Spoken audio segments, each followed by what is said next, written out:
Semua cara. Sudah makan herbal, madu, haba sauda, sudah pakai kostul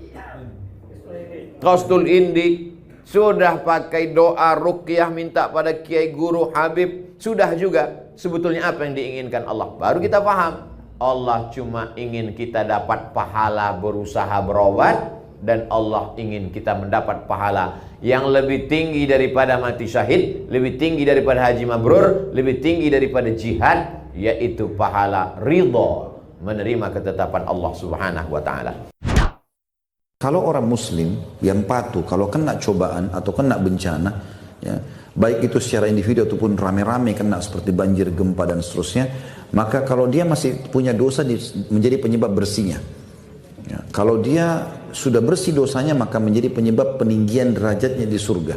Kalau orang fasik, maka akan jadi pembersih dosanya, ya, dan peringatan bagi dia. Kalau orang kafir, murni peringatan.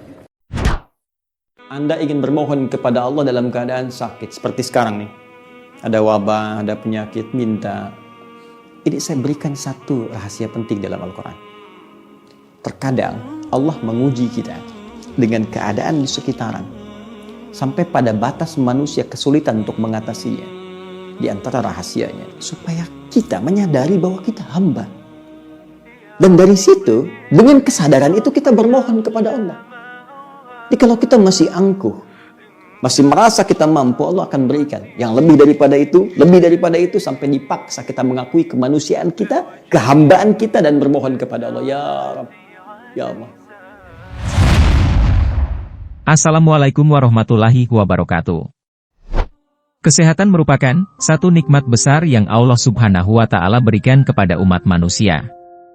Bukan hanya dilimpahkan kepada umat muslim, mereka yang non-muslim pun juga dapat merasakan nikmatnya sehat, sehingga dengan itu mereka dapat menjalani aktivitas kesehariannya dengan lancar dan tanpa sakit dan kendala. Kita senantiasa bersyukur dengan kesehatan itu semua. Tetapi, jika sakit datang, seringkali kita merasa sedih karena kita tidak lagi bisa menjalani aktivitas keseharian dengan baik. Sungguh merupakan nikmat tersendiri dengan datangnya sakit, seandainya kita dapat merenunginya. Disebutkan dalam sebuah kisah, betapa Nabi Ayub alaihi salam merupakan contoh dan teladan atas kesabarannya menghadapi penyakit aneh selama 18 tahun lamanya. Kesabarannya membuat beliau diabadikan menjadi teladan bagi kita semua. Ada juga Imam Asy-Syafi'i diserang wasir karena kelamaannya menelah ilmu. Selanjutnya Imam Malik pernah lumpuh tangannya karena dizalimi oleh penguasa. Bahkan Nabi Muhammad SAW pun pernah sakit karena terkena racun di Khaibar. Sungguh sakit adalah ujian Allah Subhanahu wa Ta'ala dan merupakan kemuliaan bagi orang yang sabar menghadapinya. Bahkan membuat malaikat yang selalu sehat itu takjub atas kesabaran orang yang sakit. Karena pada akhir sakit itu, semua semakin mulia di mata Allah Subhanahu wa Ta'ala, bahkan juga di mata manusia. Ada beberapa hikmah yang dapat diambil ketika sakit itu datang. Di antara hikmah-hikmah itu adalah 1. Sakit adalah dzikrullah. Orang yang menderita sakit akan lebih khusyuk dan lebih sering menyebut asma Allah daripada ketika ia sehat. Zikrullah merupakan kegiatan mengingat dan mendekatkan diri kepada Allah Subhanahu wa Ta'ala. Zikrullah bertujuan untuk mengingat dan mendekatkan diri kepada Allah Subhanahu wa Ta'ala. Dengan harapan Allah Subhanahu wa Ta'ala akan menambah kasih sayangnya yang diwujudkan dalam bentuk bimbingan, hidayah, maupun petunjuk.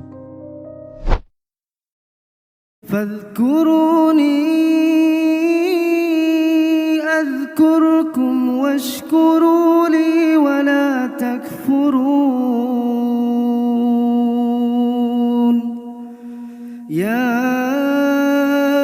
أيها الذين آمنوا استعينوا بالصبر والصلاة إن الله مع الصابرين.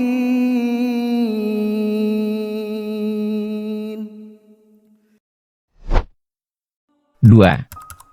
Sakit adalah muhasabah. Mereka yang menderita sakit akan lebih punya waktu banyak dan tenang dalam merenungi, introspeksi, dan kontemplasi diri. Muhasabah adalah meneliti perbuatan kita pada masa lalu dan masa kini. apakah ia merupakan perbuatan baik atau perbuatan buruk. Dengan muhasabah diri, perbuatan baik pada masa lalu bisa ditingkatkan pada masa depan, baik kualitasnya maupun kuantitasnya. Dengan muhasabah, perbuatan buruk pada masa lalu tidak perlu diulangi pada masa yang akan datang. Maka dengan muhasabah, hari esok kita akan lebih baik di dunia juga di akhirat. يا أيها الذين آمنوا اتقوا الله ولتنظر نفس ما قدمت لغد واتقوا الله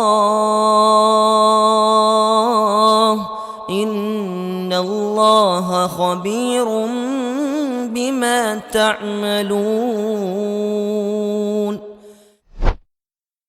3. Sakit adalah istighfar. Jika datang sakit, maka dosa-dosa akan mudah diingat, sehingga dapat membimbing lisan kita untuk memohon ampunan Allah Subhanahu wa Ta'ala. Bahkan sakit akan menguatkan tauhid bahwa tidak ada kekuasaan yang lebih besar kecuali Allah Subhanahu wa Ta'ala, karena hanya Dialah yang mampu menyembuhkan penyakitnya. Istighfar adalah tindakan meminta maaf atau memohon keampunan kepada Allah yang dilakukan oleh umat Islam. Hal ini merupakan perbuatan yang dianjurkan dan penting di dalam ajaran Islam. 4. Sakit adalah jihad. Mereka yang sakit tidak boleh putus asa dan menyerah. Mereka diwajibkan selalu berikhtiar, berjuang demi kesembuhan dan kesehatannya. Dan sakit adalah menjadi salah satu kriteria orang yang mati syahid. Khususnya orang-orang yang sakit karena sakit perut.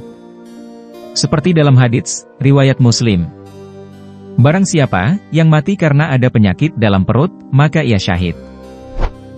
5. Sakit adalah ilmu dan nasihat. Bukankah ketika kita sakit, kita akan memeriksa dan mengonsultasikan sakit kita ke dokter, sehingga pada akhirnya kita akan mendapatkan ilmu untuk merawat kesehatan dan menghindari sakit.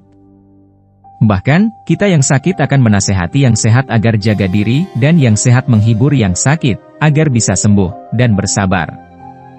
Allah Subhanahu wa Ta'ala mencintai dan menyayangi keduanya. 6. Sakit adalah silaturahmi. Ketika sakit, maka keluarga yang jarang bertemu akhirnya datang menjenguk, menghibur, penuh senyum, rindu mesra. Maka itulah sakit adalah perekat tali silaturahmi. Siapa yang suka dilapangkan rizkinya dan dipanjangkan umurnya, hendaklah dia menyambung silaturahmi. Hadis riwayat Bukhari nomor 5985. 7. Sakit adalah penghapus dosa. Mereka yang sakit akan dinyerikan dan dicuci anggota badannya oleh Allah Subhanahu wa Ta'ala untuk menghapus dosa-dosa dan kesalahannya di masa lalu. Tidaklah seorang muslim ditimpa suatu musibah berupa sakit atau lainnya, melainkan Allah akan menggugurkan dosa-dosanya dengan sakitnya itu. Sebagaimana sebatang pohon yang menggugurkan daun-daunnya. Hadis riwayat Al-Bukhari dan Muslim. 8. Sakit meningkatkan kualitas ibadah dan mustajabnya doa. Rukuk, sujud lebih khusyuk, tasbih, istighfar lebih sering, tahiyat, doa jadi lebih lama. Sakit itu memperbaiki akhlak, kesombongan terkikis, sifat tamak dipaksa tunduk, pribadi dibiasakan santun, lembut dan tawadu. Bahkan, Imam As-Suyuti pernah keliling kota mencari orang sakit, lalu minta didoakan oleh yang sakit. 9. Sakit menyulitkan setan. Diajak maksiat tak mampu atau tak mau. Bahkan, dosa-dosa yang pernah dilakukannya perlahan disesalinya. Sakit itu membuat sedikit tertawa dan banyak menangis, satu sikap keinsyafan yang disukai Nabi dan para makhluk langit atau malaikat. Insyaf adalah usaha dalam diri manusia untuk menjadi lebih baik. Tidak ada satu orang pun yang menyangkal untuk menjadikan hari ini lebih baik dari hari kemarin, karena memang inilah konsep untung yang sebenarnya. 10. Sakit adalah mengingat kematian. Setiap yang hidup pasti akan mati, karena tidak ada sesuatu yang abadi di dunia ini. Begitu pula dengan jiwa manusia, yang kelak akan diambil oleh Allah Subhanahu wa Ta'ala sebagai Sang Pencipta. Meskipun menjadi hal yang mutlak, namun kematian adalah sebuah misteri. Tidak ada seorang pun di dunia ini yang mengetahui kapan dan dengan cara bagaimana kematiannya sendiri. Hanya Allah Subhanahu wa Ta'ala yang Maha Mengetahui. Orang yang sakit akan lebih mengingat mati dan mempersiapkan amal untuk menyambutnya. Inilah yang akan mendongkrak derajat ketakwaan kepada Allah Subhanahu wa Ta'ala. Allah memberikan sakit sebagai ujian dan menghapus dosa-dosanya lewat sakit yang dialaminya. Sebagaimana sabda Rasulullah Shallallahu Alaihi Wasallam yang artinya, tidaklah seseorang yang sedang sakit terus-menerus kepayahan, sedih, bahkan menyusahkannya, kecuali dosa-dosanya akan dihapus Allah. Meskipun dalam kondisi sakit, seorang muslim tidak dianjurkan mengeluh dan berputus asa. Perlu diketahui bahwa tidak selamanya sakit bernilai musibah. Sakit juga dapat mendatangkan berkah bagi umat muslim yang mampu merenunginya. Itulah beberapa hikmah dari orang yang sakit, yang kebanyakan orang menyebutnya sebagai musibah. Padahal, dalam agama Islam, sakit merupakan suatu penghapusan dosa dan cobaan dari Allah Subhanahu wa Ta'ala. Yang mana kita semua tahu bahwa cobaan atau ujian adalah cara Allah meninggikan derajat seorang muslim. Semoga saudara-saudara kita yang saat ini mendapatkan cobaan sakit, agar selalu diberi ketabahan, kesabaran, dan segera diangkat penyakitnya oleh Allah Subhanahu wa Ta'ala. Amin ya Robbal Alamin. Jangan lupa klik tombol subscribe-nya, like, komen, dan nyalakan lonceng agar channel ini bisa lebih semangat berbagi informasi seputar Islam. Terima kasih sudah menonton. Semoga bermanfaat. Wassalamualaikum warahmatullahi wabarakatuh.